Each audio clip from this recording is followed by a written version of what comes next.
is a research scientist here at the ICM, at the Marine Biology and Oceanography department. Manuel has a background in atmospheric chemistry, and he did his PhD at the University of Birmingham and Street in San Diego.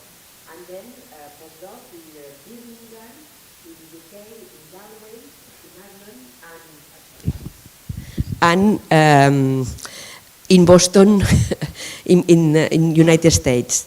After, with Marie Curie, he moved to Barcelona, and he go to the IDAEA when he did mainly air quality research. But then, around 10 or 11 years ago, he arrived here to the ICM with 2 big grants, with Marie Curie and then with the Ramon y Cajal grant. Here in the ICM is doing mainly atmosphere and ocean interactions, and he lately has almost converted in a microbiology researcher, and he's mainly looking at the contribution of the marine microorganisms in surface to produce aerosol particles in the atmosphere that are mainly compounds of cloud condensation nucleates, and this will have also an implication in the climate change. So, in a good sense, Manuel is doing his research mainly in polar regions, either in the Arctic and in Antarctica. So, in a good sense, Manuel is considered a multidisciplinary researcher and also a bipolar scientist. So, today is here to show and explain highlights and some interesting findings in the last cruise in the polar change that I have the opportunity to participate. Thanks. Thank you, Dolores, for the introduction, and thank you, Ramon, for the opportunity and for running those fantastic Friday talks. So, this is the highlights from Polar Change Antarctica, Manuel Dall'Osto, and on behalf of many colleagues that I'll be introducing in the due course, I'll show it. Let me start because we usually have to start with something really pretty, so I have to attract your attention. So here you are.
So, one thing they ask me if, sometimes they tell me if I get impressed when I see those things or not. And I always say that yes, every time I get impressed by this, so you never really get tired of going back to those really magic places. For a change, it's an Antarctic expedition that I had the honor to lead.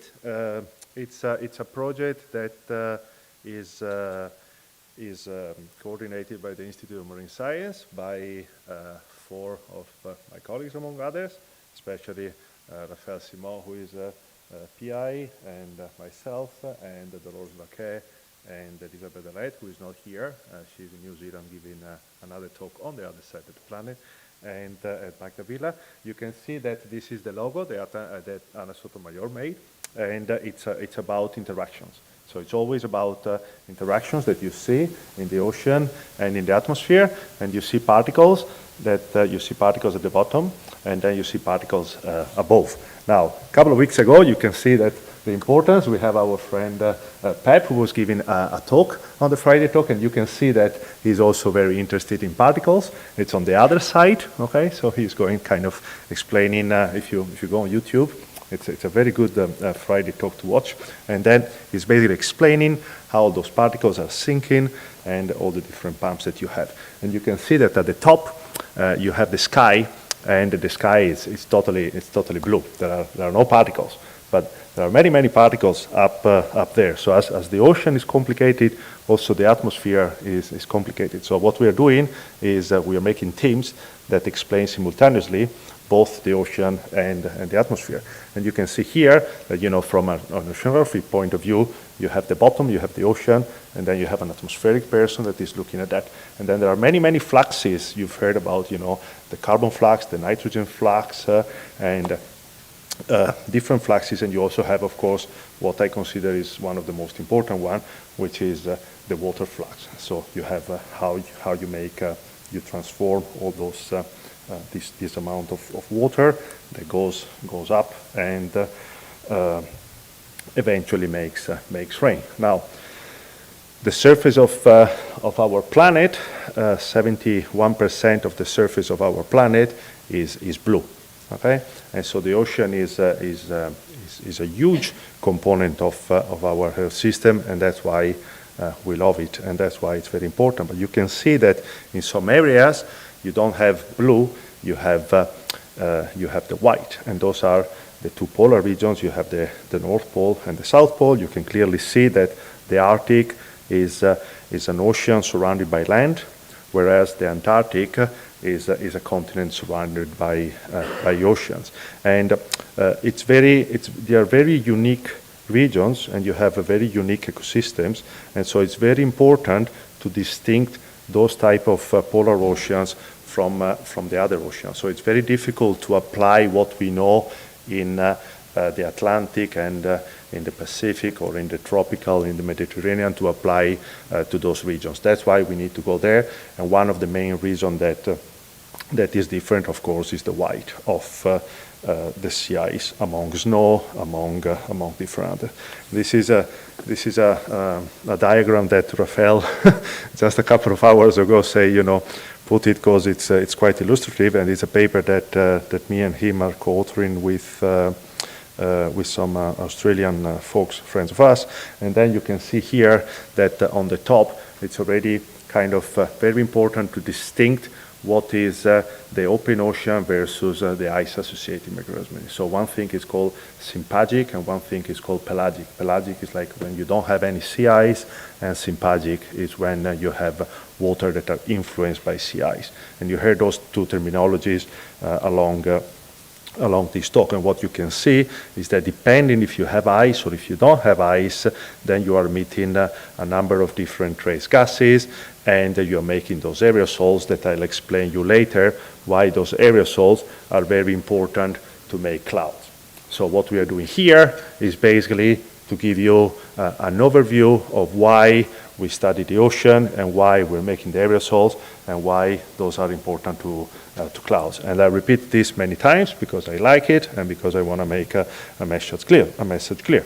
So the vision of this project and of this kind of line of research that me and Rafael and Dolores and Elisa, Magda and others in this institute are trying to push forward is how the physical, the chemical, the biological and the ecological changes in the sea ice and the snow impact the atmospheric chemistry. And how the microbiology, that I hope before I retire will understand what it is, adapts and impacts the biogeochemical cycling of elements in ecosystem of cold environments.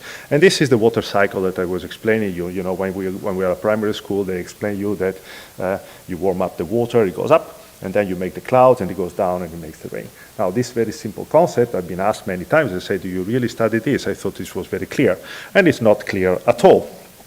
And especially in the polar regions and in Antarctica, that is considered a tipping point. The global warming is pushing Antarctica towards irreversible sea ice loss. And what is a tipping point? A tipping point is a point when you cannot return anymore to those original points. And that's why we need to work together. And in Antarctica, you have the Antarctic Treaty, and it's a land where you kind of need to try to work together to understand those regions. So, on a given point in our life, about 50–60% of the surface of our planet is covered by cloud. So that's why we love Barcelona. We love this area, because we are in an area where you don't have 60% of clouds, but you have other regions. Trust me, I've lived in Galway and in Birmingham, where the amount of clouds is way higher than 60%. And so the concept of making a cloud is very simple. Like the water cannot condense on itself. So if you have two molecules of water around, they cannot really stick together and make a droplet. You need a piece of something that is called aerosol, that is called a particle, that can be liquid, can be solid, can be a piece of sand, can be a piece of ecological material, can be a crystal of sodium chloride, can be a piece of dust that is traveling, where you can kind of condense the water, and then when you condense this water, then you start to condense more and more water, and when the particle is big enough, it falls and it makes the rain. Now, depending on the chemical composition and the size of those particles, then you can have a droplet that is formed very rapidly, or a droplet that stays there all the time. And so this is basically the message, okay? Now you have a little droplet, and you have a little particle, it needs to grow, and it needs to make particles. It's very difficult to understand where those particles come from in those remote environments. And so we don't know the sources, we don't know the ecosystems, we don't know all the atmospheric circulations, and that's why we need to go there and to understand those things. Why is this important? This is our current ICCP report on the radiative forces by emissions and drivers. So you have something that is warming our planet and something that is cooling our planet.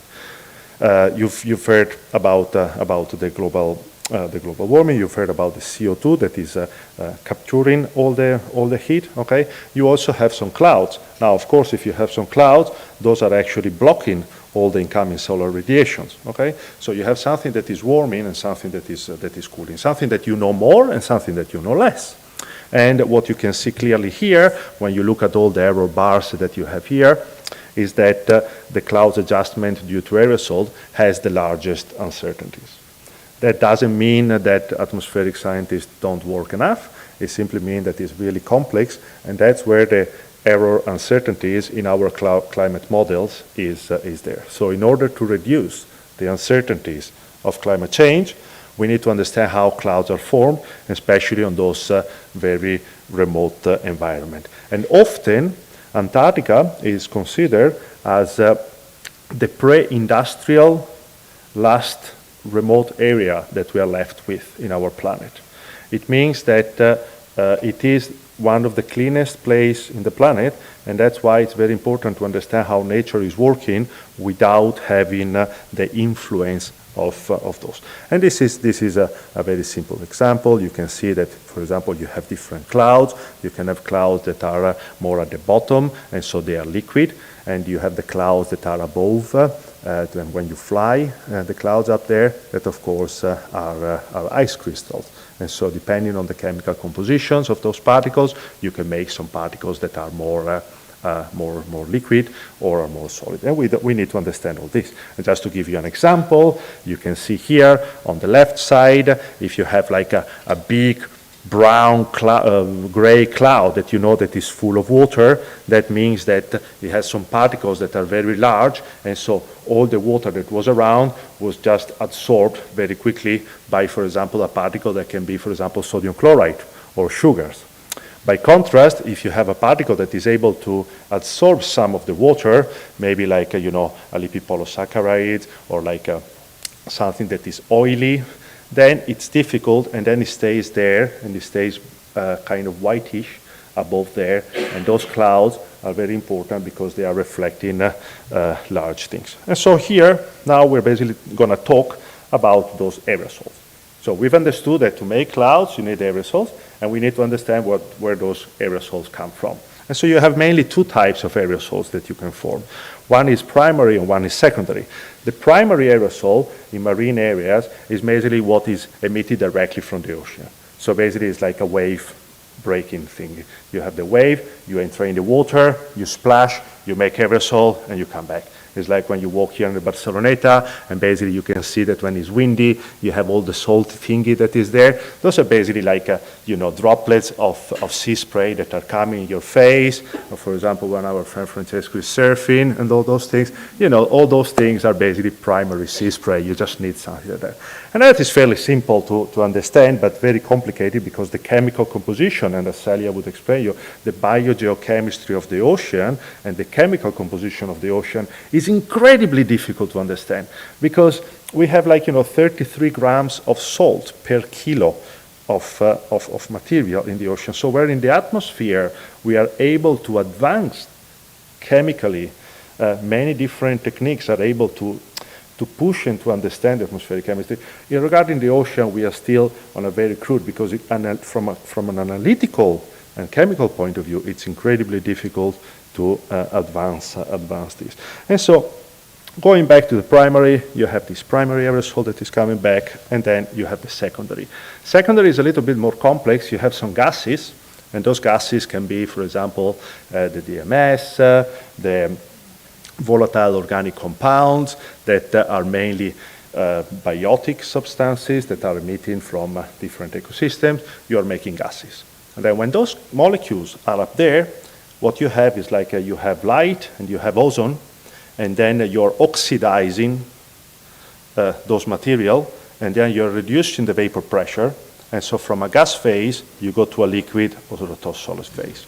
And so basically what we understand then, it becomes all mixed up, and that becomes kind of difficult to understand where we're from.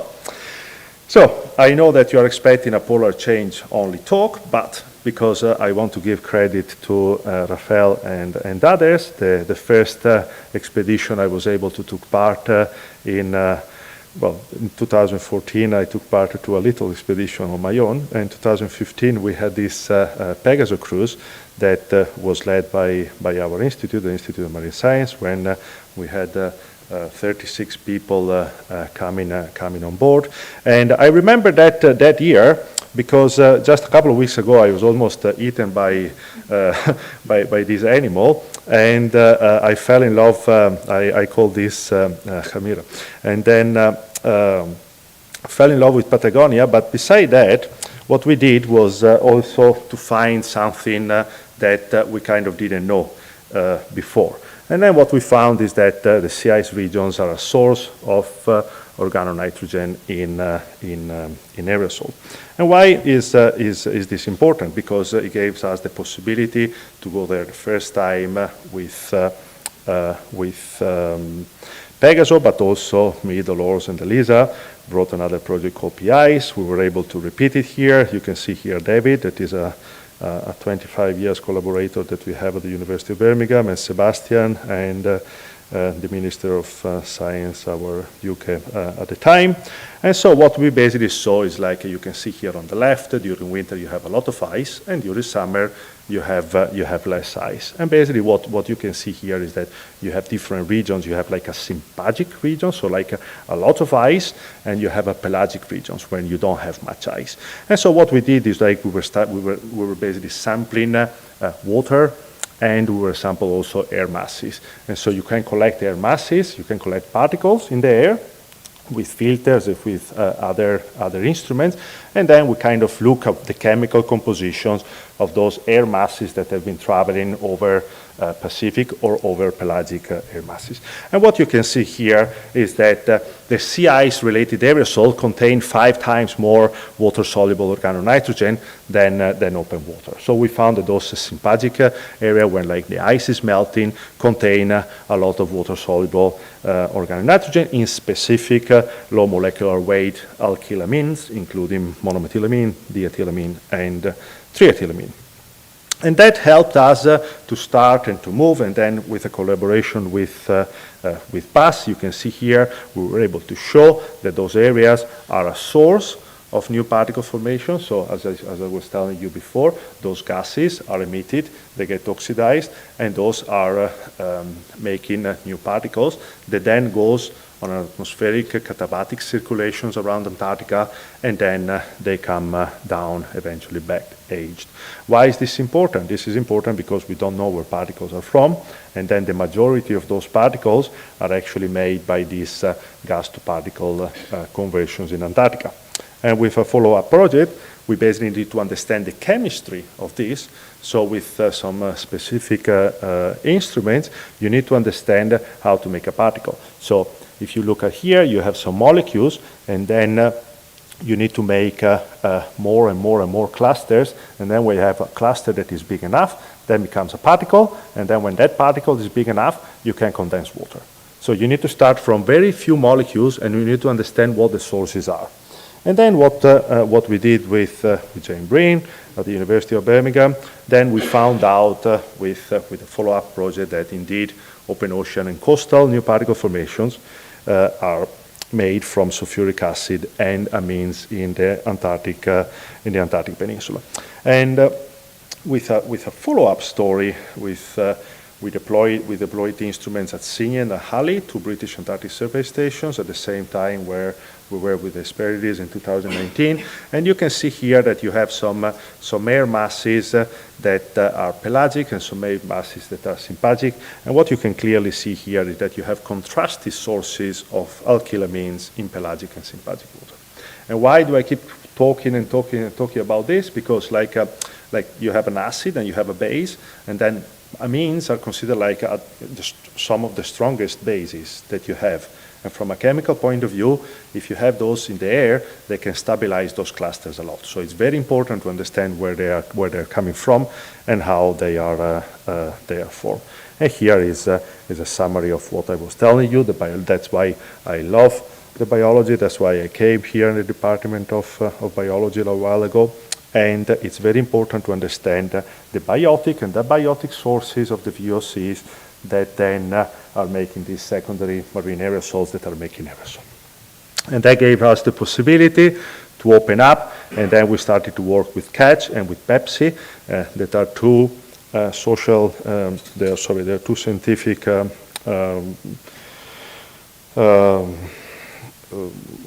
I don't remember now how to say that, but basically Pepsi is a biogeochemical exchange process at the sea ice interfaces, and the Catch is the cryosphere and atmospheric chemistry. Of course, against the SOLAS that is one of the pillars about ocean and non-ocean interactions. So, I'll show you a video in a few minutes, no worries. Basically, what you get here is that from an oceanic point of view, you can see that you have the DOC, the dissolved organic carbon, and then nanogels and microgels, and you have this continuum between POC, the particulate organic carbon, and the dissolved organic carbon. And then imagine that all these are actually emitted. And it's also making what I was explaining you before on the left side, a lot of VOCs, a lot of volatile organic compounds that then with ozone and with the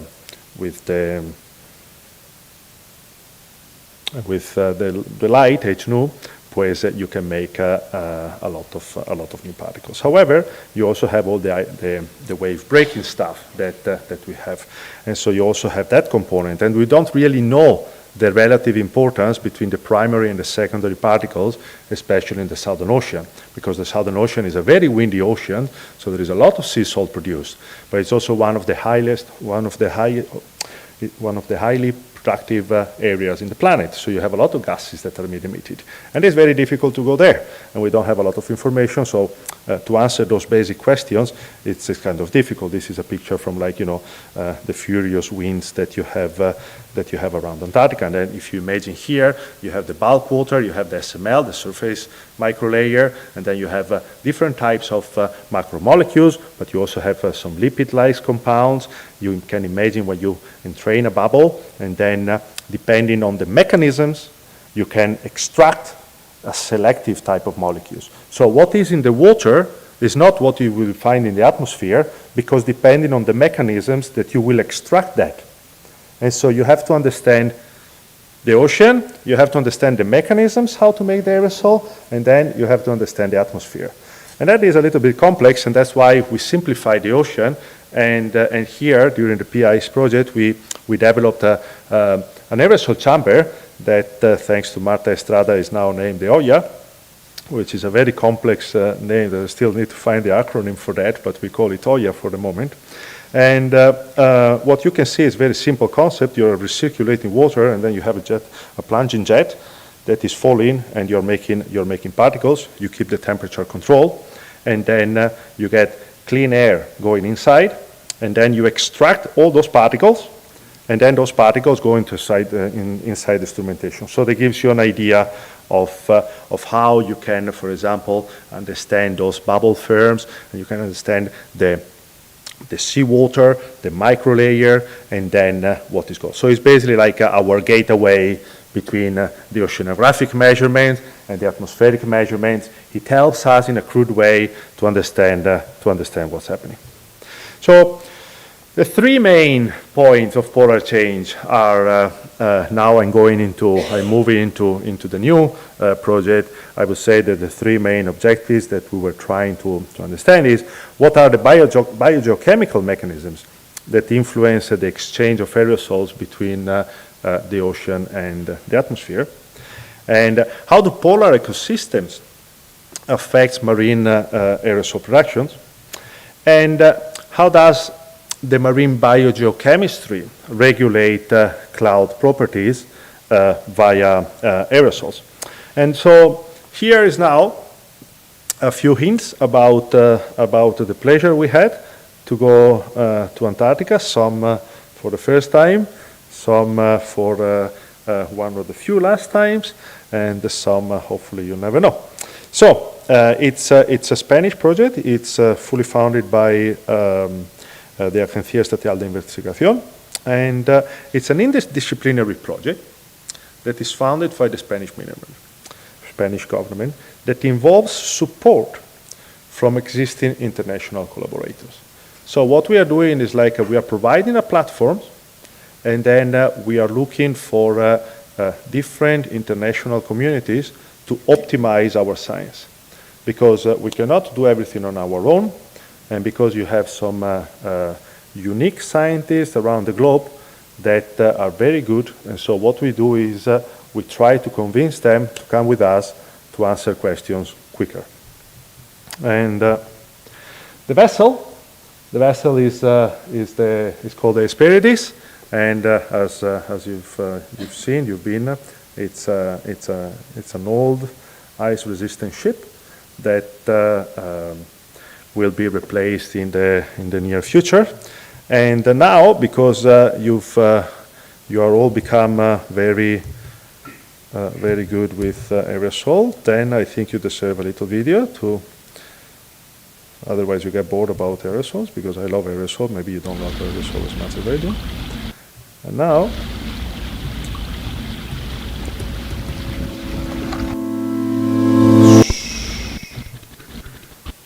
So this is the Garlache Strait, which is considered a very beautiful place.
previous videos with the drone, and I thank him for doing those videos.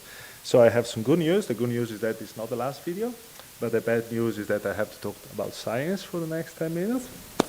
And so the two big questions, the two big paradigms that we're trying to break in the literature is basically the first one is that sea ice regions are not a source of aerosols. From an atmospheric point of view, we always think that those regions are white, there are very little waves, nothing is happening, and is not really a source. And then what we see in the open ocean can be applied to those regions. When you hear those sentences, you always have to think that, from an oceanography point of view, something might be obvious, but the same concept is not really the same from an atmospheric person. And the same stuff happens from an atmospheric point of view. Sometimes we don't have the patience to listen at people that study the ocean because we have different type of instruments, we have different type of languages. And I always say that everybody wants to do interdisciplinary studies, but to say and to do it, it's very, very difficult.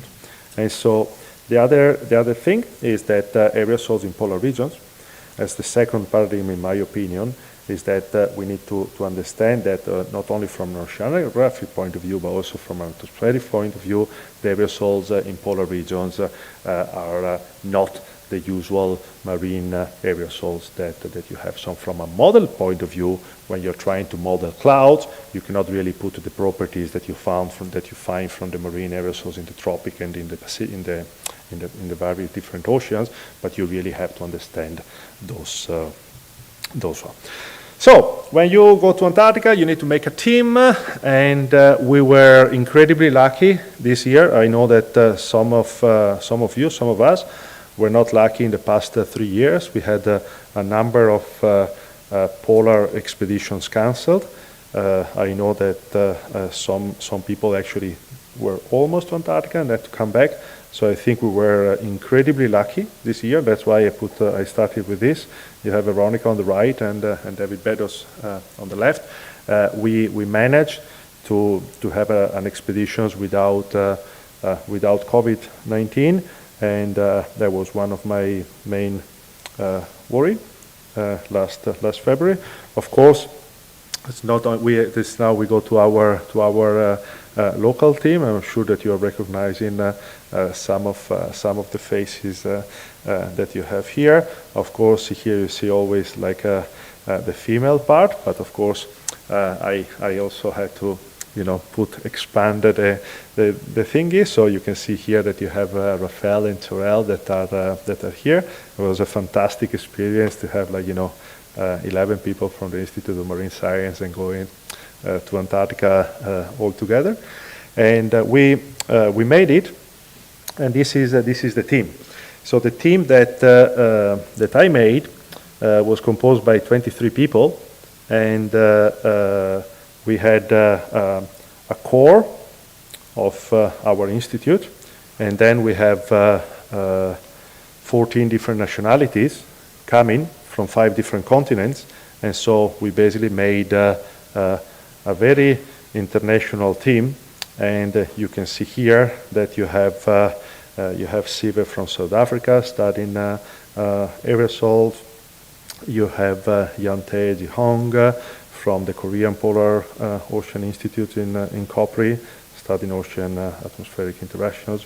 You have Teresa from Tropos and Christina, Teresa from Geomar and Christina from Tropos in Germany, studying marine biogeochemistry.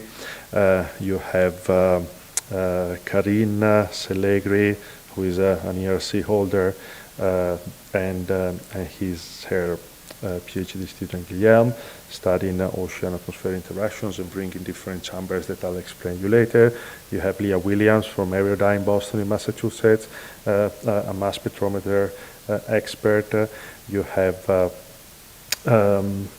Laureen from University of Helsinki in Finland, and works also with Eka Hasmi from the Finnish Meteorological Institute.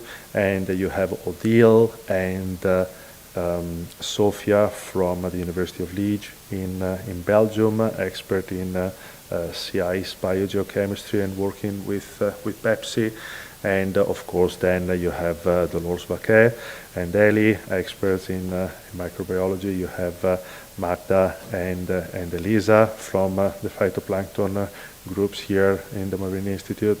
You have, of course, Rafael, who is many things, and his student Gerald, that was, I think, the first time that went to Antarctica, along with Eli.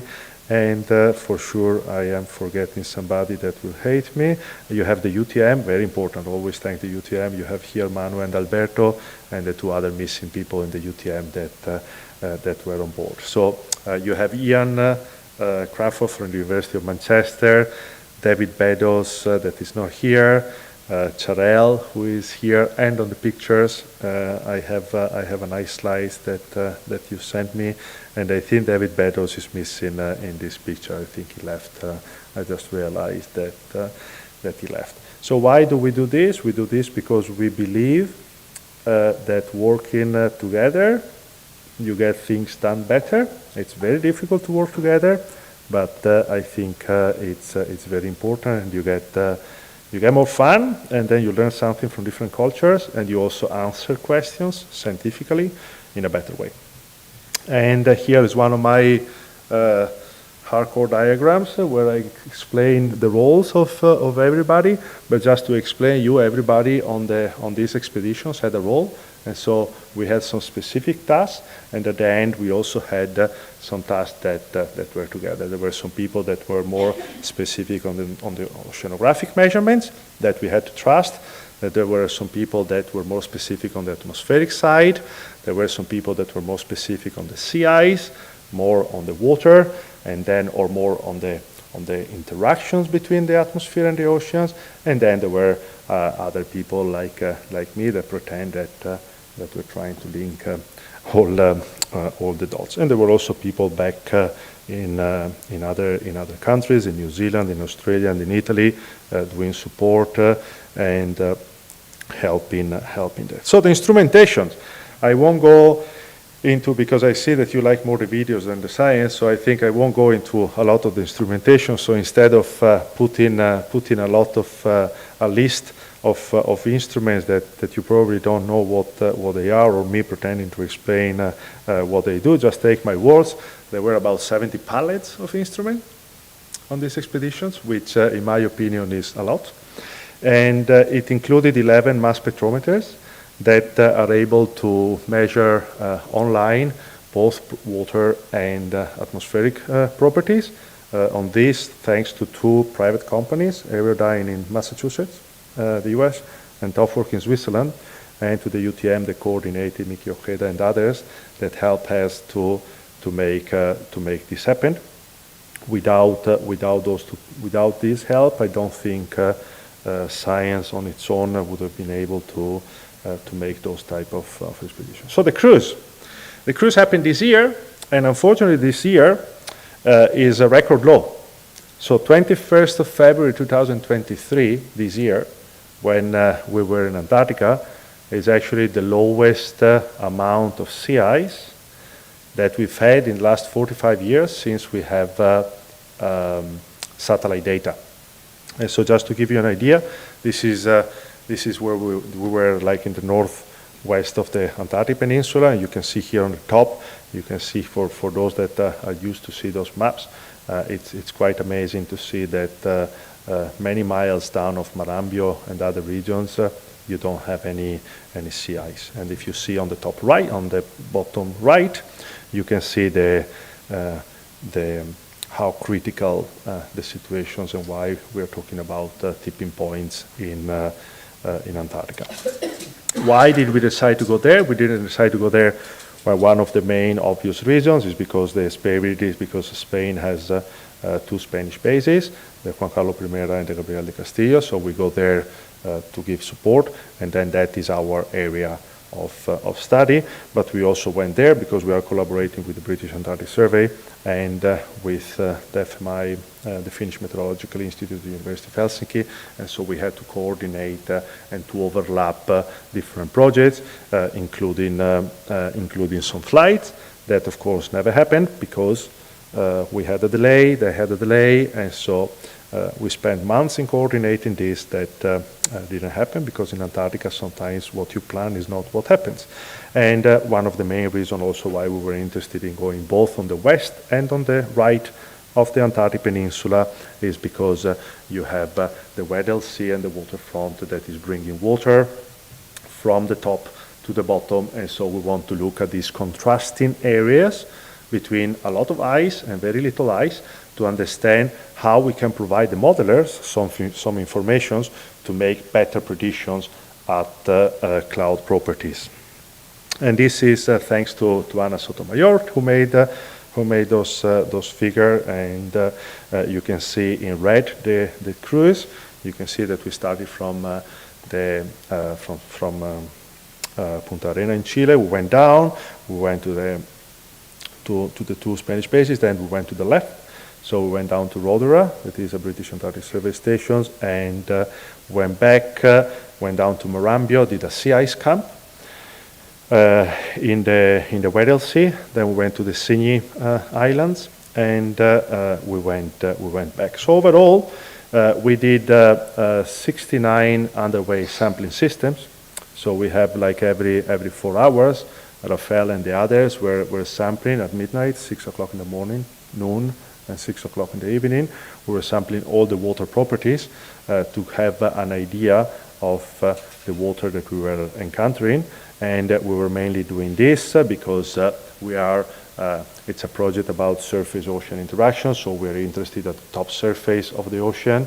So we're not interested in the bottom of the ocean because we are interested at that part of the ocean that is coming out. So that's why we decided to look at to take the continuum, and of course we did a number of CTDs to compare and to validate what we get from the continuum to the CTD.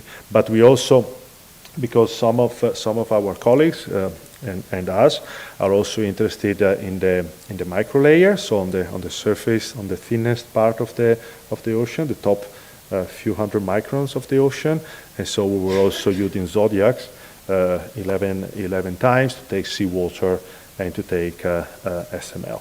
And then you'll see at the bottom on the Weddell Sea, on the sea, we did also a sea ice camp for almost a week, and then we were able to take a number of ice core systems, and a number of ice cores, and you can see it overall here. Within the 5 years of the projects, we were able to collect quite a number of data points that we will be able both to understand more the biogeochemistry and the microbiology of the ocean, and also to link that with all the atmospheric biogeochemical measurements that I'll describe you. So this is just an idea of what we mean by continuous ocean atmospheric systems. You can have here the usual profiles of salinity in bluish, and the temperature in red, the fluorometer in green, and the amount of light that we had at the bottom. We were very lucky because we had a number of storms, but we also have a number of very, very, very sunny days, and that it was very interesting because then when you have a lot of sun, then you have a lot of chemistry happening in the atmosphere. This is probably one of the very few slides I'm going to show you about results that I got from Charel Wall here, that was in charge of one of the 11 mass spectrometers that we had on board. And just to give you an idea, those instruments, they can collect online. But it was the only instrument that was measuring water. So very, very important measurements, and it was basically able to measure a number of different gases that are in the water. So imagine like that we had 69 points. So we were like collecting, imagine when you have a CTD, those are kind of what we call offline techniques. So you actually stop the ship, get a point, okay? And when you have a continuous measurement, it means that you have an instrument that every 5 minutes or every few minutes is actually giving you some data. So imagine the amount of data that we've been generating on this cruise. And this is the chief scientist room that we converted in a laboratory. And so we basically didn't have a chief scientist room during our cruise, and we converted the whole 70 square meters in a lab where we were deploying a number of mass spectrometers on board. And you can see here David and Laureen working and solving some of those very delicate instruments that I hope soon will come back. And those are the type of data that you can see. You can have online every 5 minutes.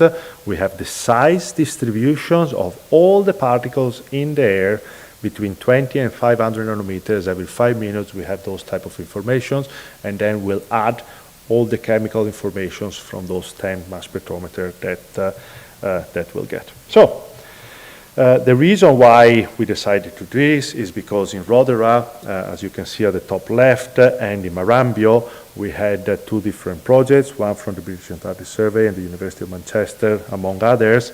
And then on the right, we had Everdine, the University of Helsinki, and the Argentinian Armada providing the support on Marambio. And so imagine that you have two data points, and then those two data points you are measuring aerosol atmospheric properties all the time, and then you don't really know how representative those areas are. And so then us with the ship and a number of instruments, we'll be able to compare the two, and then we'll be able to compare those air masses that we're traveling, and then we're able to track and to understand that.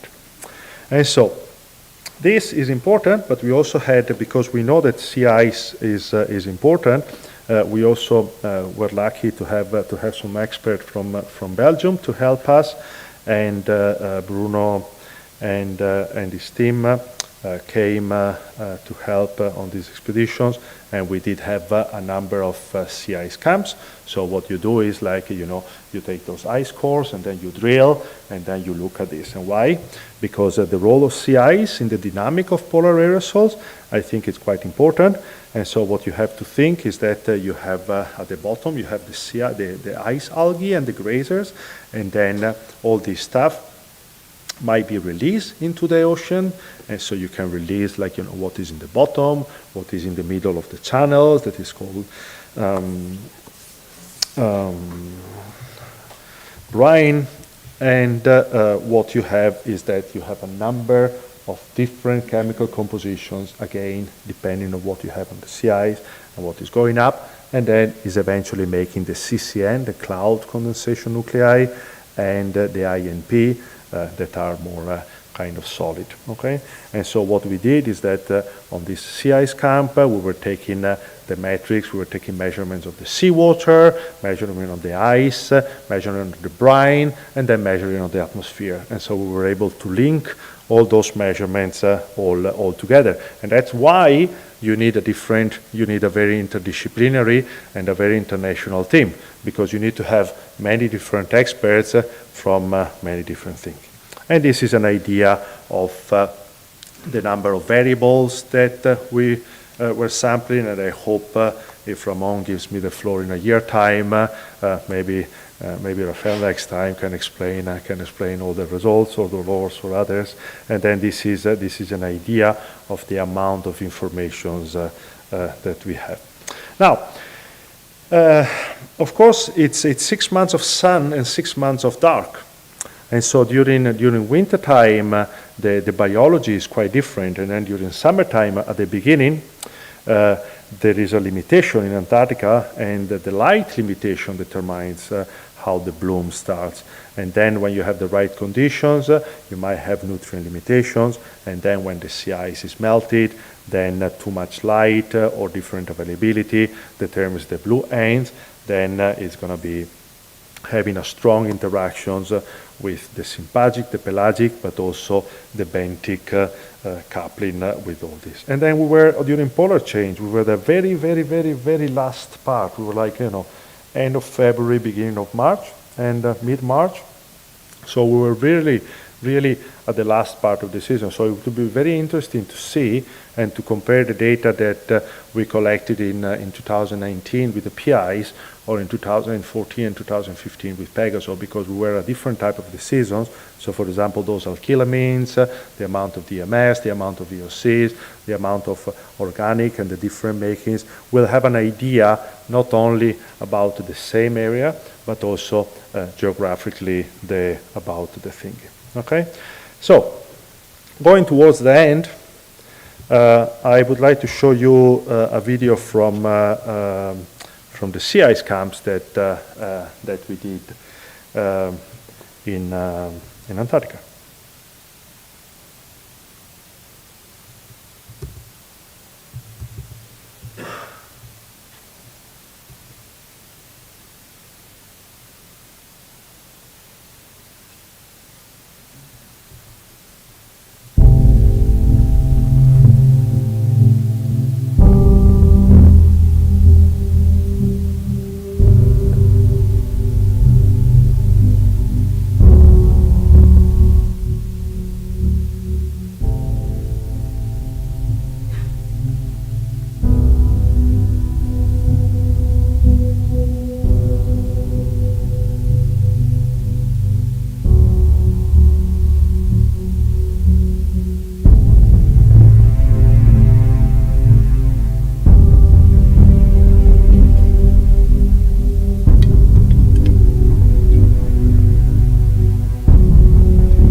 So, I don't know.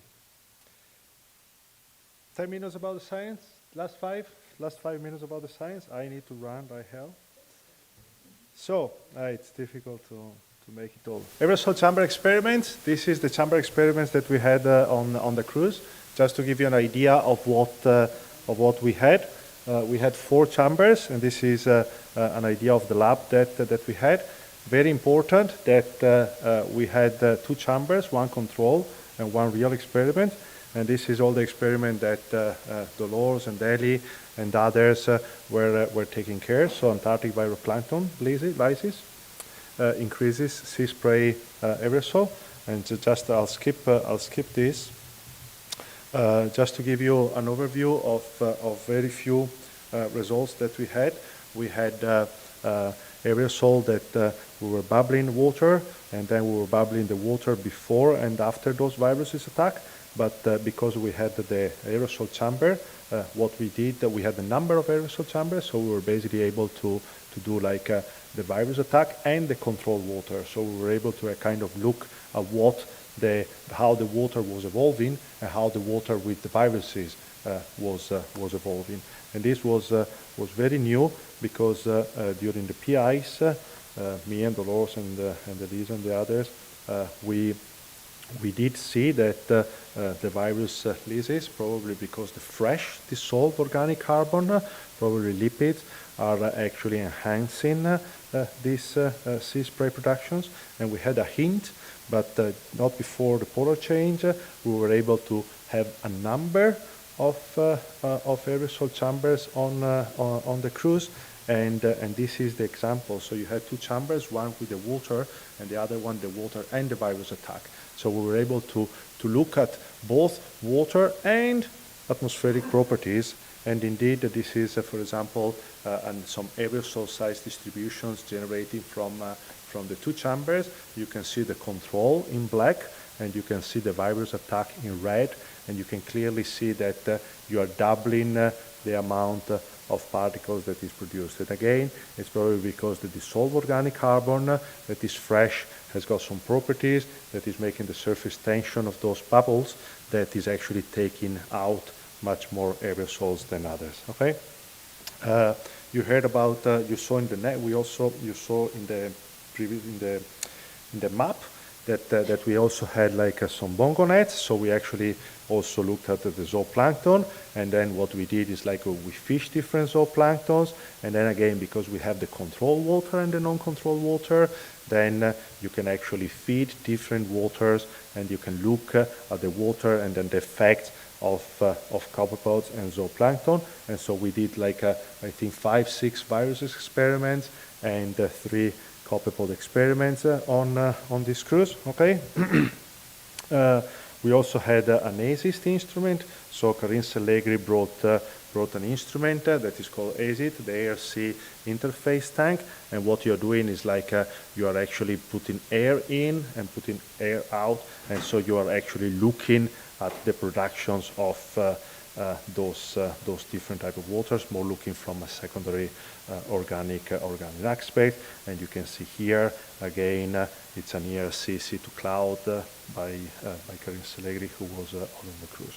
So on the nutshell, we had atmospheric measurements, we had ambient air measurements, we had water and ice measurements, we had laboratory experiments, we had 2 continuous aerosol chambers, we had specific chamber experiments, both from the virus and the zooplankton, and then we had the chamber from Karin Selegri.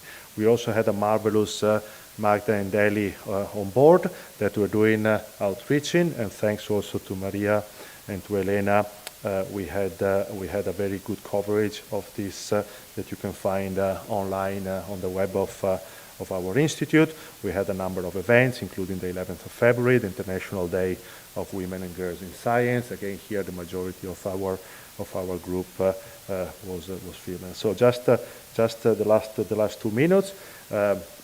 Dealing with Antarcticness, what does it mean? It means that it's simultaneously beautiful and dangerous.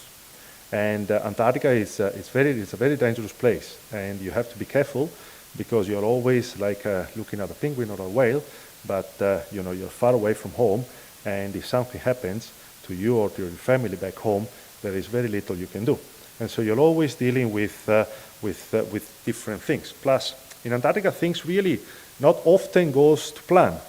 When you plan things, you can plan as many things as you want, but you have to quickly adapt, like probably nature, and improve the ensured emission. So the three things I've learned as a coordinator of this group is like anticipation.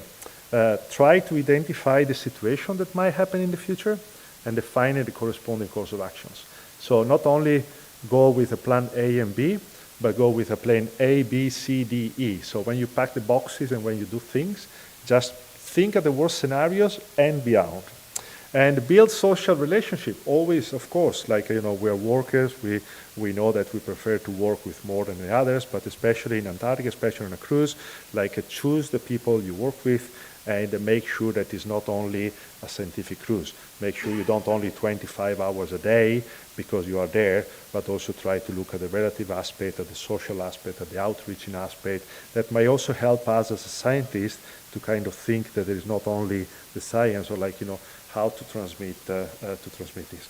And finally, the collective team on reflections, share the reflection, the strategy, think what is going wrong, things how you can improve the next one. Because you go to these places, you can see it's really magic, and sometimes you're really working on those environments. It's magic, but it's very complex at the same time. So I would like to thank you for having been patient. Sorry if I am maybe 2-3 minutes late. And I have the last two pictures that I want to summarize.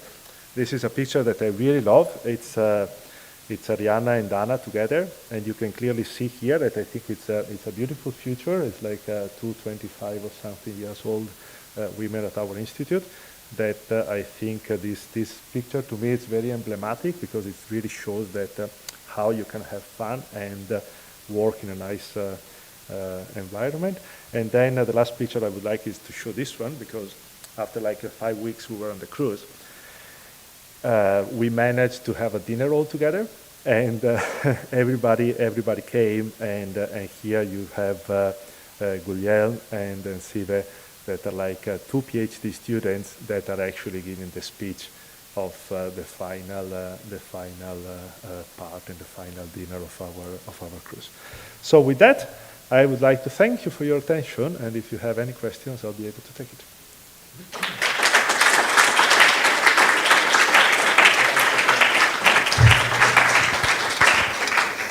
Hi, now it's time for questions.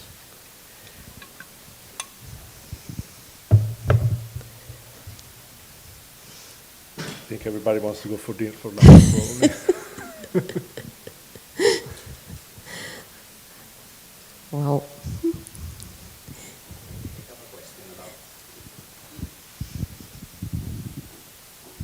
So thanks for this interesting travel to the Antarctica, Manuel. I understood that primary aerosols is mostly the water with everything which is inside, and the secondary aerosols are the gases. That's probably. So in the water, how far can they go to make clouds? I mean, that's. They can travel thousands of miles to the atmosphere. Yeah, they can both travel vertically and horizontally, because then they get lifted by the different currents, and so they can really go up. Of course, like a particle that imagine like if you have sea spray that is like 200, 300, 500 microns, like for example a tenth of your hair, then those particles don't really go far. It's like the Saharan dust, for example. The majority of the dust that you have in Sahara, the really large one stays around there. But then you have a lot of particles that are like 110 micrometers that actually are fertilizing the west side of the Atlantic. And imagine here, for example, when you have the cars of the Mediterranean is actually affected by dust. Okay, and so think now at the dust in the Sahara, which is like I think it's an easier concept that is traveling. Think about those particles that are like 300-400 nanometers, so about like 10, 100 times smaller than dust, they can really be lifted and they can go up. And have you calculated if this dust, these bubbles of water that for the volume that they go to hundreds of meters? Well, how many how many organisms can be there? Oh, millions. In such a small drops? Yeah, because like 400, if you think, you have to think about the volume of a sphere. So the volume of a sphere is like 4,3 pi Greco, I don't know how to say pi in an r square. So the volume that you have in that 400 nanometers is huge. So you can put a lot of viruses or a lot of bacteria on that. Now another thing is, like, for example, if you have a bacteria that is like 3 micron, it might be that bacteria is a single cell, is a single aerosol. Another question?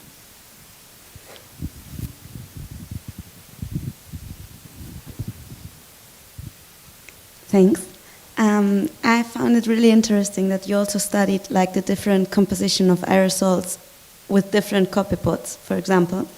But, well, I think then you can see the composition of these aerosols, but how much makes the importance in formation of clouds in these different composition of aerosols? You know, how do you study that? Or well, that's our dream. Our dream would be to kind of understand which ecosystem is making the type of composition of particles that is making the cloud the more or the less. And so. But do you know what composition you have to build these clouds, or do you have another mechanism to later measure the clouds? We do know the properties of the clouds, so we go there and then we find, for example, that you have a particle that has a lot of lipids. And then with some instruments you say, oh, this particle is really, really good in making clouds. Or we go to study another cloud and you find, for example, a particle that has got a lot of sulfate and a lot of amines. And you say, oh, this is incredibly soluble. It really takes all the water around. And then you say, oh, if you have a lot of alkylamines and a lot of soluble compounds, then it will take a lot of water. But then you say, where do those components come from? And I say, well, we are in Antarctica. And then you need to say, they come, for example, one big paradigm that Rafael, Elisa, Dolores, and Magda, and many others of us are trying to break, is that those alkylamines, they are very strong bases. And then many people believe that, oh, you have amines, you have ammonia, you have kind of excrements, so like probably penguins are the most important. But then, of course, when you see the penguins, then you take a ship and then you spend many times, you understand that the ocean is big.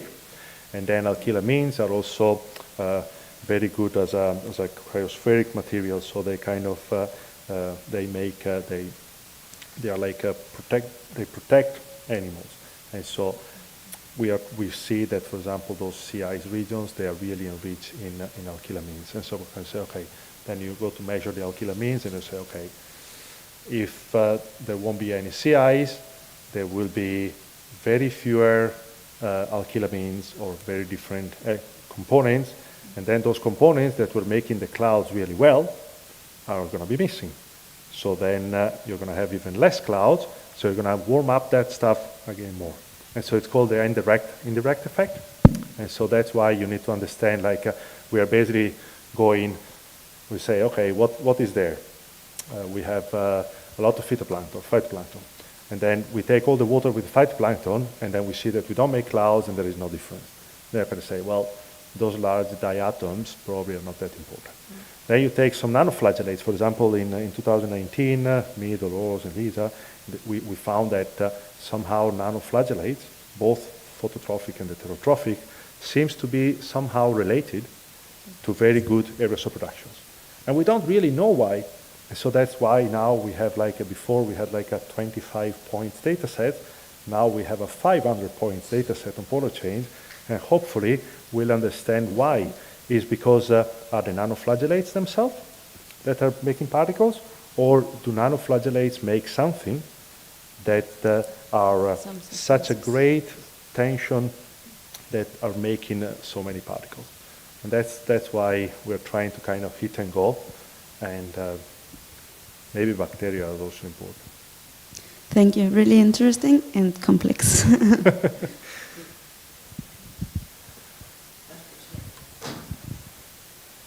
Thank you. I was thinking I guess that the importance of the particles in the formation of the cloud formation, it will depend of with how up they can go, no? If the particles stay very close to the sea. So,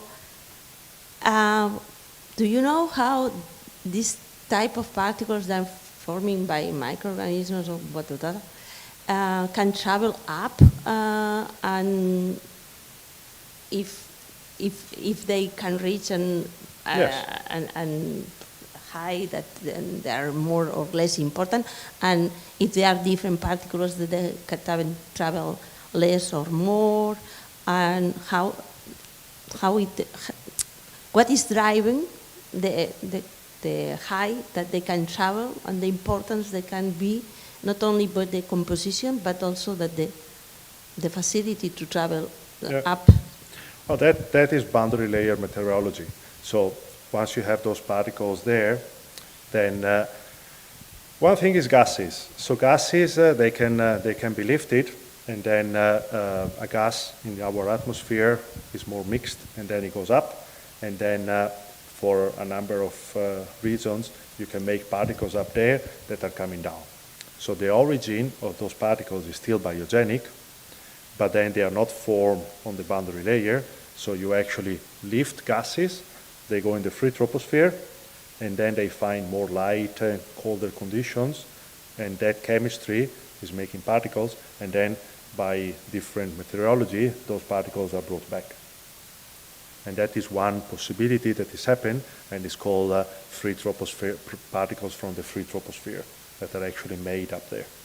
Do you And have any measurement about this? Yeah, what we do is you fly, and then you put the type of instruments that we have put there, and then you measure those particles. For example, they've shown that some specific phytoplankton that is specifically from Antarctica is found in Antarctic clouds.